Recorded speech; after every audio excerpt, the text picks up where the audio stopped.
Hola chicos, ¿qué tal estamos? Muy bien, de manera breve queremos hablar hoy acerca de cómo nosotros tenemos que vencer lo que es la debilidad espiritual. Como primer paso, lo que tenemos que hacer antes es tener lo que es el Espíritu Santo. Es estar siempre con el Espíritu Santo. Debes saber que aquello que tú minimizas como cristiano que eres, ahí es donde el enemigo te va a aprovechar. Ahora, ¿qué pasa? Él se dio cuenta que nos descuidamos de lo que es preocuparnos de estar en conexión con el Espíritu Santo. ¿Por qué? Porque ya sabemos que Jesús nos prometió que se va, pero nos dejará con alguien que quedará consolándonos. Este alguien es el Espíritu Santo. Entonces, con esta confianza de que ya estamos con el Espíritu Santo, ya no nos preocupamos en buscar, alimentarle, hacerle que se encienda, hacerle que se active donde está, porque déjame decirte en esta mañana que el Espíritu Santo puede estar en un lugar, pero sin obrar ahí. De hecho, Dios es omnipresente, está en todas las partes, su espíritu está en todas las partes, lo cual da a entender que donde la gente está haciendo delincuencia, Dios está ahí. En las discotecas, Dios está ahí.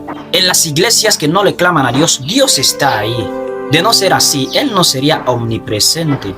Ahora, ¿por qué Él no se activa? ¿Por qué su espíritu no trabaja? Porque simplemente necesita a alguien que lo active ahí. De hecho, cuando Dios creó el cielo y la tierra estaba desordenada, según nos dice el libro de Génesis. ¿Qué es lo que necesitaba esa tierra para que se ordene? Pues que alguien diga una palabra. Y esa palabra fue Dios quien la pronunció y todo se empezó a ordenar. Lo mismo pasa, simplemente necesita alguien que diga: Espíritu Santo, actívate aquí. Alguien que le haga ver a esa gente que la delincuencia no es la solución. Alguien que le haga ver a esa gente que si tú dices invocar el nombre de Dios, pero en el fondo de tu corazón haciendo otras cosas u obrando para otra persona. Habrá 200 valientes aquí. 200 valientes que puedan decir: yo voy a apartar $20. Lo que prometiste ayer. Los 200, mira los pastores, lo que prometió ayer. En el nombre de Jesús, multiplica eso en ese negocio.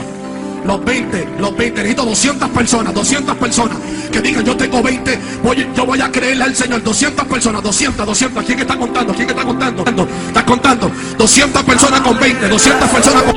Entonces tú te vas a ir al infierno. Alguien que le active al Espíritu Santo en la vida de esa gente es el que suele faltar. Ahora, ¿qué es lo que nos hace no estar con ese Espíritu Santo? ¿O qué es lo que le hace al Espíritu Santo no obrar en nosotros? Pues nuestra forma de vivir, nuestra forma de hacer las cosas es la que le debilita al Espíritu Santo. ¿Y qué pasa? El Espíritu Santo se va apaciguando poco a poco, tanto que si le llegas a entristecer, deja de trabajar en lo que es tu persona. De hecho, la palabra de Dios dice que cualquier blasfemia contra el Hijo de Dios le será perdonado, pero la blasfemia contra el Espíritu Santo jamás puede serte perdonado, ni en este siglo ni en el siglo venidero. Y ahora la pregunta es: ¿cuándo yo estoy pecando contra el Espíritu Santo? Pues cuando tú le haces saber que no necesitas de Él, cuando tú intentas decirle indirectamente que Él no tiene poder de cambiarte, Él no tiene fuerza para cambiarte. ¿Y cómo se lo dices? Por ejemplo, hoy quieres hacer algo malo, tu conciencia te está diciendo: no lo hagas, vas y lo haces.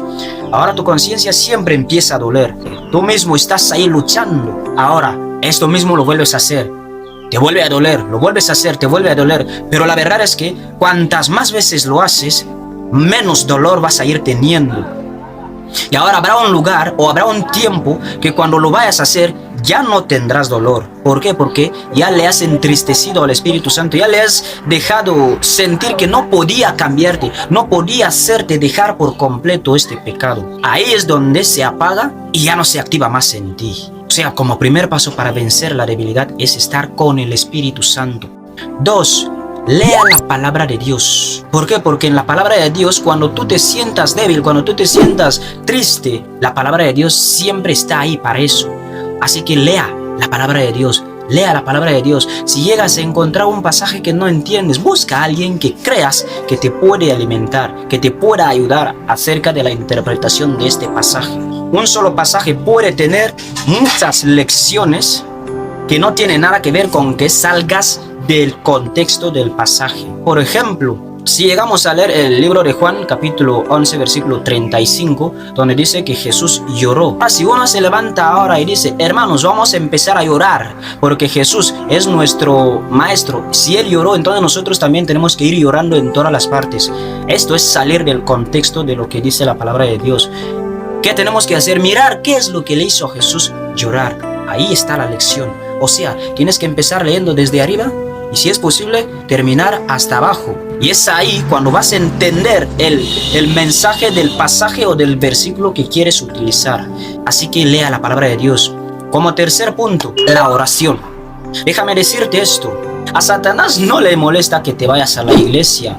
A Satanás no le molesta que cantes a Dios. A Satanás no le molesta que cargues tu grande Biblia. De hecho, él conoce la Biblia. ¿Qué es lo que le molesta? Le molesta que estés en conexión con tu Padre día y noche. Esta debilidad que estamos hablando ataca en primer lugar en cuando tú quieres orar.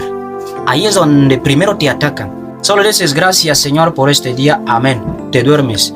Al levantar, gracias, Señor, por un nuevo amanecer. Hasta los hay que ya no lo dicen en la cama, lo ponen en tu estado de WhatsApp. Debilidad. Ahí es donde primero te ataca. ¿Por qué? Porque sabe que cuando estás en conexión con tu Padre, lees la Biblia, estás con el Espíritu Santo y como te comunicas con Dios, le vas a vencer. Por tanto, Él va y nos ataca ahí en la oración, que no tengamos ánimo de poder orar. Así que como tercer punto, ora. Por mucho que no tengas fuerza, por mucho que sientas que no tienes ánimo de hacerlo, hazlo, ora. Y como cuarto punto, y es ahí donde terminamos, recuerda que estamos hablando de cómo poder vencer la debilidad espiritual.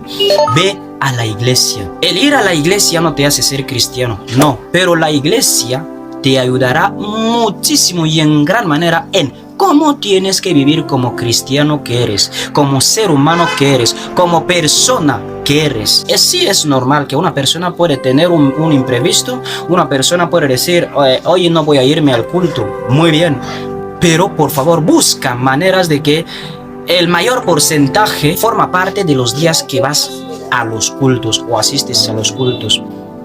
¿Por qué? Porque creas o no esto, cuando te vas a la iglesia hay algo que sale y hay algo que también entra. Hubo una abuela que sus nietos no se iban a la iglesia y ella sí. Siempre la burlaban, abuela, cuando la abuela se volvía a casa, siempre la burlaban, abuela, ¿qué es lo que han dicho en la iglesia? Y ella decía, no, ya me he olvidado, nietos míos, y empezaban a burlarla.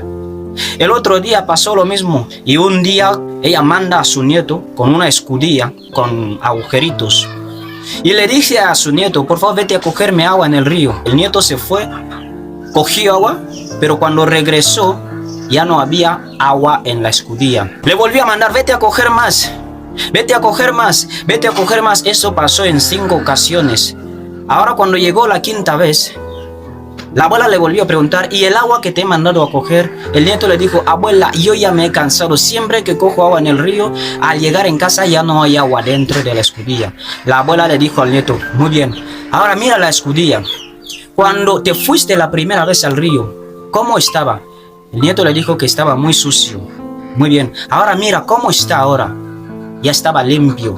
Vete a la iglesia, asiste a los cultos, porque la palabra de Dios te limpia.